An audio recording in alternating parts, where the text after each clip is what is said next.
पश्चिम बंगाल में मोमिनपुर में जो हिंसा हुई थी, अब इस हिंसा में गृह मंत्रालय और अमित शाह ने बड़ा एक्शन लिया है और यह एक्शन यह है कि मोमिनपुर की हिंसा की जांच एनआईए को दी गई है, क्योंकि इसमें जो पश्चिम बंगाल के भारतीय जनता पार्टी के नेता हैं उनकी मांग थी कि ममता बनर्जी की पुलिस उनको कोई न्याय नहीं देगी, क्योंकि पुलिस की मौजूदगी में ये भयंकर थी।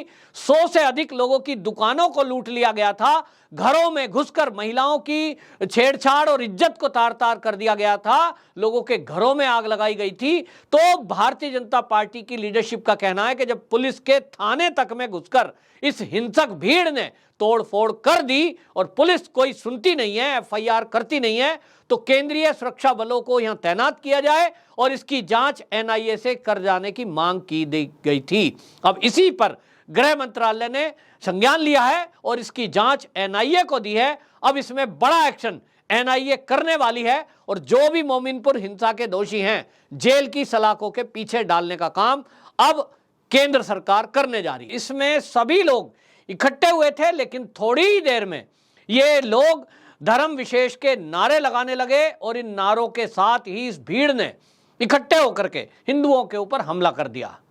कई लोगों को मारा गया, दुकानें जला दी और बल्कि 100 से अधिक दुकानों के अंदर रखा हुआ सामान लूट लिया। ऐसा लग रहा था कि योजनाबद्ध तरीके से इन्होंने पहले से तय कर लिया था कि हिंदुओं की दुकानों को लूटना है, घरों को लूटना है। तो इन्होंने घरों में घुसकर भी तोड़फोड़ की, आग लगाई और वहीं महिलाओं के साथ छेड़छाड़ की। इस सारी हिंसा को पुलिस मूक दर्शक बनकर देखती रही और इसी पर वहां शुभेंदु अधिकारी ने सवाल उठाया।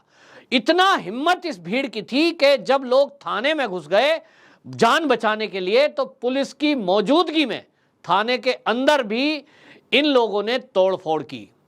ऐसा लग रहा था कि इनके सर पे एक जुनून सवार है और एक योजनाबद्ध तरीके से यह हिंसा को अंजाम देने के लिए निकले।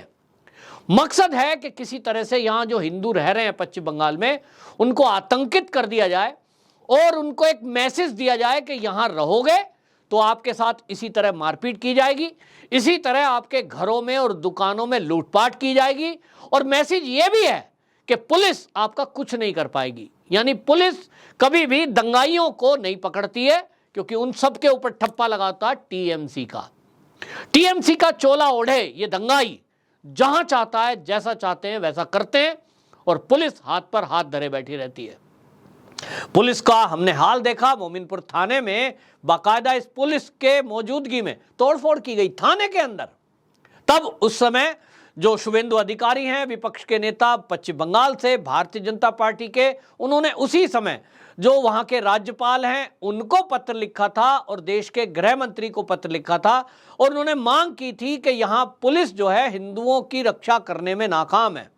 यहां की जो ममता बनर्जी की सरकार है वो दंगाइयों का साथ देती हुई दिखाई देती है, उनके विरोध में कुछ नहीं करती है, ना बोलती है और यहां हिंदू प्रताड़ित है। भारतीय जनता पार्टी के लीडरों को टारगेट किया जा रहा है, यहां योजनाबद्ध तरीके से घुसपैठियों को बसाया जा रहा है और इसलिए उन्होंने मांग की थी गृह मंत्री अमित शाह से कि यहां केंद्रीय सुरक्षा बलों की नियुक्ति की जाए। पुलिस यहां लोगों की सुरक्षा करने में नाकाम है। जिस पुलिस वाले को थाने में घुसकर दंगाई पीट रहे हैं, मार रहे हैं, तोड़फोड़ कर रहे हैं, वो लोगों की जान कैसे बचाएगी। मोमिनपुर में जिस जगह हिंसा हुई, जिस मार्केट में, मात्र वहां से 15 मिनट की दूरी पर वहां थाना है। लोगों ने कॉल की और कॉल करके बताया कि हमारी दुकानों में लूटपाट की जा रही है, जल्दी से हमें मदद करिए। चाहती तो पुलिस आ सकती थी, लेकिन आप जानते हैं पुलिस कब आई? लोग बताते हैं पुलिस आई 4 घंटे बाद। क्यों? क्योंकि उनको दहशत थी कि अगर हम न जाएंगे तो हम भी पिटेंगे, हमें भी मारा जाएगा और अगर हमने इनको पकड़ लिया दंगाइयों को तो किसी नेता का फोन आएगा, ये हमारा आदमी है पार्टी का, छोड़ दीजिए। ये पश्चिम बंगाल में रोज की बात हो गई कि वहां दंगाई आते हैं, हिंदुओं को लूटते हैं और जिहादी नारे लगाते हैं और उसके कारण से दहशत फैलाते हैं।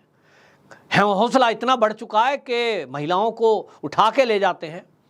बहुत हालत खराब है, खबर तक लीक नहीं होती।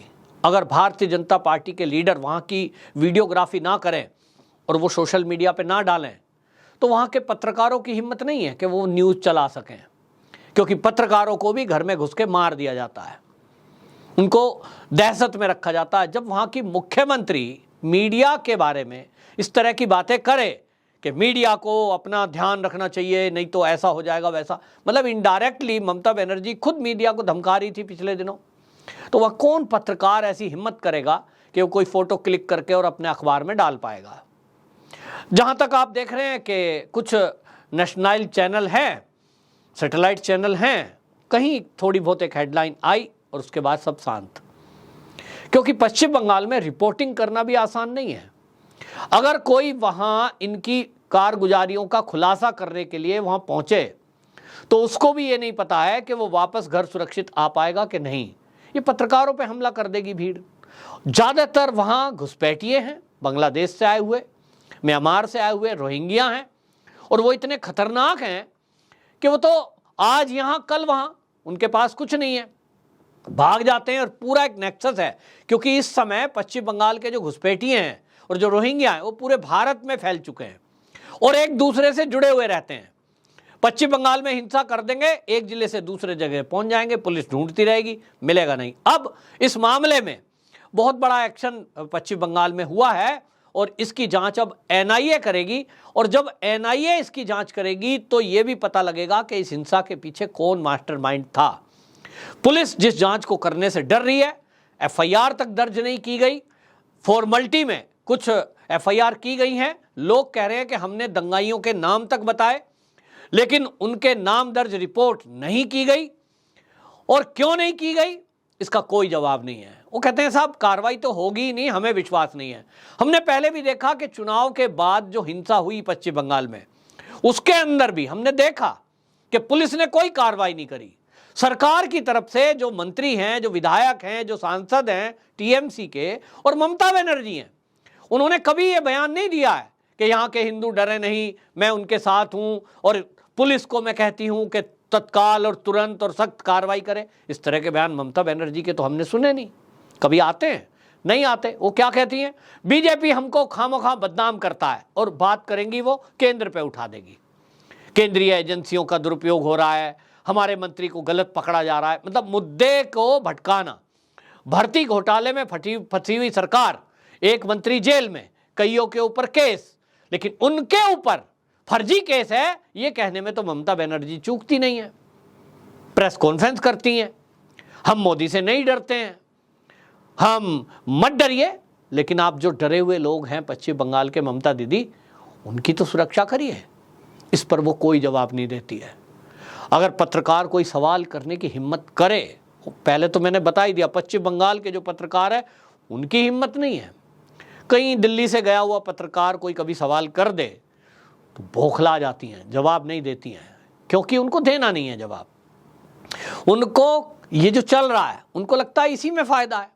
उनका वोट बैंक जो है वो उनको लगता है कि वो ज्यादा महत्वपूर्ण है, और उनको ये लगता है कि हिंदू उनका वोट बैंक नहीं है।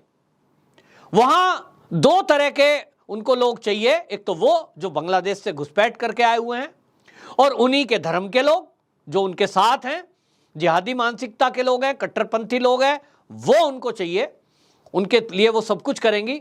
दूसरा वहां जो कम्युनिस्ट विचारधारा है जो वहां पहले से ही पनपती रही है, वो जो कट्टरपंथी लोग हैं, वो जो कम्युनिस्ट विचारधारा है, वो जो अर्बन नक्सली हैं, उनका साथ चाहिए। और दो के गठजोड़ से उनको लगता है कि मेरी सरकार बन जाती है। तो जो राष्ट्रवादी लोग हैं, जो सनातनी सोच के लोग हैं, उनको तो वो कहती हैं ये तो बीजेपी के हैं, ये तो आरएसएस के हैं, वो उनको नहीं चाहिए। उनको पहले ही डरा दिया जाता है, खबरदार अगर तुम वोट डालने गए तो वोट डालने जाने नहीं देते हैं, सरकार बन जाती है। उनको लगता है ये फॉर्मूला बिल्कुल फिट है। तो हिंदुओं को इसी तरह डराइए, धमकाइए, दबा के रखिए, उनकी सुनिए मत, सरकार बनाते रहिए, और रोहिंग्या और कट्टरपंथी लोगों के बल पर यहाँ लूट खसूट मचाते रहिए, खाइए और खिलाइए। इसी नीति पर ममता दीदी चल रही है।